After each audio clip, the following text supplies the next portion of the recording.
बिस्मिल्लाहिर्रहमानिर्रहीम। हज़रत हूद अलैहिस्सलाम अरब के कबीला आद से ताल्लुक़ रखते थे, जो अमान और हिज्र मौत के दरमियान रेत के टीलों वाले इलाका में रहाइश पजीर था। आप अलैहिस्सलाम का कबीला आद बिन इर्म बिन ओस बिन साम बिन नूह की औलाद से था। आप अलैहिस्सलाम अपनी कौम के एक शरीफ ख़ानदान से थे, जिन्हें अल्लाह ताला ने इनकी कौम की हदायत के लिए नबी बनाकर भेजा था। अल्लाह ताला ने आप अलैहिस्सलाम का जिक्र कुरान मजीद में 7 मकामात पर फरमाया है और एक पूरी सूरत भी आप अलैहिस्सलाम के नाम से नाज़िल फरमाई है। कौम नूह की हलाकत के बाद अल्लाह ताला ने कौम आद को ज़मीन पर आबाद किया। ये लोग जिस्मानी तौर पर बड़े मजबूत कद्दावर और बड़ी मजबूत इमारतें बनाने में माहिर थे। अल्लाह ताला ने इन्हें खूब माल और दौलत से भी नवाजा था। कौम आद अपनी जिस्मानी कुव्वत के गरूर में इतनी आगे बढ़ी कि इसने अल्लाह ताला को बुलाकर अपने ही हाथों से बनाए हुए बुतों को अपना माबूद बनाकर इनकी इबादत शुरू कर दी। इनके 3 बड़े बुत थे, जिनके नाम सिम्द, समूद और हर थे।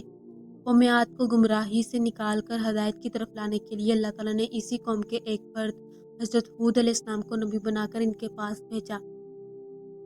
हज़रत हूद अलैहिस्सलाम ने नबूवत मिलने के बाद जब कौम को शिर्क और अल्लाह ताला की नाफरमानियाँ करते देखा, तो इन्हें अल्लाह ताला की नेमतें याद दिलाते हुए तौहीद की तालीम दी और अल्लाह ताला की नाफरमानी से बचने की तलकीन फरमाई। जब हज़रत हूद अलैहिस्सलाम ने अपनी कौम को अल्लाह ताला की तौहीद और इसकी फर्माबरदारी करने की दावत और नाफरमानी से बचने की तलकीन की, तो कौम आद ने आप अलैहिस्सलाम की दावतें कबूल करने की बजाय आप अलैहिस्सलाम को झुठलाया और आप अलैहिस्सलाम पर कई इल्ज़ामात लगाए। हज़रत हूद अलैहिस्सलाम ने अपनी कौम को समझाने की भरपूर कोशिश की और इन्हें बताया कि मेरी कौम, अल्लाह ताला के सिवा तुम्हारा कोई हकीकी माबूद नहीं। मैं अल्लाह ताला की तरफ से तुम्हारी खैर ख्वाही के लिए नबी बनाकर भेजा गया हूँ। मुझे तुमसे कोई दुनियावी लालच नहीं, मैं तो सिर्फ अल्लाह ताला की रज़ा का तलबगार हूँ। अगर अल्लाह ताला मुझसे राज़ी हो गया तो मुझे बेहतरीन सिला अता फरमाएगा। मैं तुम्हारा खैर ख्वाह होने की हैसियत से तुम्हें नसीहत कर रहा हूँ कि अगर तुम बुतों की पूजा छोड़कर अल्लाह ताला के फर्माबरदार बंदे बन जाओगे तो इसका फ़ायदा तुम्हें दुनिया में भी मिलेगा और आखिरत में भी। इंसानी तारीख़ का मुताला करने से पता चलता है कि जब किसी भी मुआशरे में ज़ुल्म व ज़्यादती, सरकशी, फितना, फ़साद, कत्ल व गारत, कुफ्र व शिर्क और दीगर बुराइयाँ फैल जाती हैं, लोग शुक्रगुजारी की बजाय नाशुक्री की राह इख्तियार करते हैं, तो ऐसे मुआशरे अज़ाब इलाही का शिकार हो जाते हैं। लेकिन अगर यही कौमें अपने गुनाहों से बाज आ जाएं और अल्लाह ताला के हुज़ूर गिड़गिड़ा कर तौबा व इस्तग़फ़ार करें और अल्लाह ताला के शुक्रगुजार बंदे बन जाए, तो ना सिर्फ अल्लाह ताला इनको दी हुई नेमतों में इज़ाफ़ा फरमाते हैं, बल्कि इन्हें लंबे अरसे तक मज़ीद नेमतों से फ़ायदा उठाने का मौका देते हैं।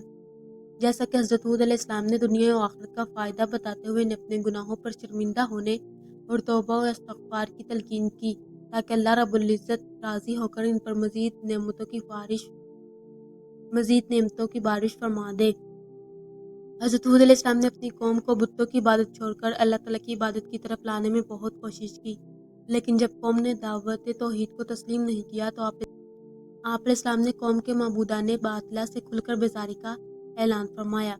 हज़रत हूद अलैहिस्सलाम ने अपनी कौम को समझाया कि अपने रब का यह एहसान ना भूलो कि इसने तुम्हें कौम नूह का जानशीन बनाया और तुम्हें बहुत सी दुनियावी नेमतों से नवाजा। लिहाजा तुम अल्लाह ताला की नाफरमानी से बाज आ जाओ और मेरी दावत तौहीद कबूल कर लो।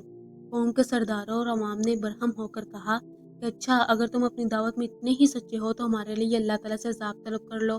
कौम ने जब अज़ाब का मुतालबा कर दिया, तो आप अलैहिस्सलाम ने अफसोस का इज़हार करते हुए फरमाया कि अब तुम अज़ाब इलाही का इंतज़ार करो। जब हज़रत हूद अलैहिस्सलाम ने अपनी कौम को हर एतबार से समझाने की कोशिश की, लेकिन कौम ने बात को समझने की बजाय आप अलैहिस्सलाम को झुठलाया, तो आप अलैहिस्सलाम ने अल्लाह ताला से मदद की दरख्वास्त कर दी। जब जब हज़रत हूद अलैहिस्सलाम ने अपनी कौम के खिलाफ मदद की दरख्वास्त की, तो अल्लाह ताला ने फ़ौरन आप अलैहिस्सलाम की दरख्वास्त कबूल फरमा ली और कौम आद पर सख्त तरीन अज़ाब होलनाक आंधी की सूरत में नाज़िल फरमाया, जिससे आप अलैहिस्सलाम की कौम के तमाम नाफरमान लोग हलाक हो गए। सिर्फ मोमिन अल्लाह ताला की रहमत से अज़ाब इलाही से हलाक कर महफूज दी थे। गई। अल्लाह ने इसे इन पर 7 रातें और 8 दिन तक मुसलसल मुसल्लत किए रखा।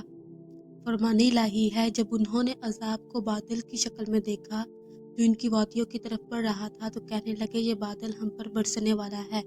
नहीं, बल्कि ये तो वो अज़ाब है जिसकी तुम जल्दी कर रहे थे। ये एक आंधी है जिसमें दर्दनाक अज़ाब है। वो आंधी अपने रब के हुक्म से हर चीज़ को निस्तो नाबूद कर रही थी।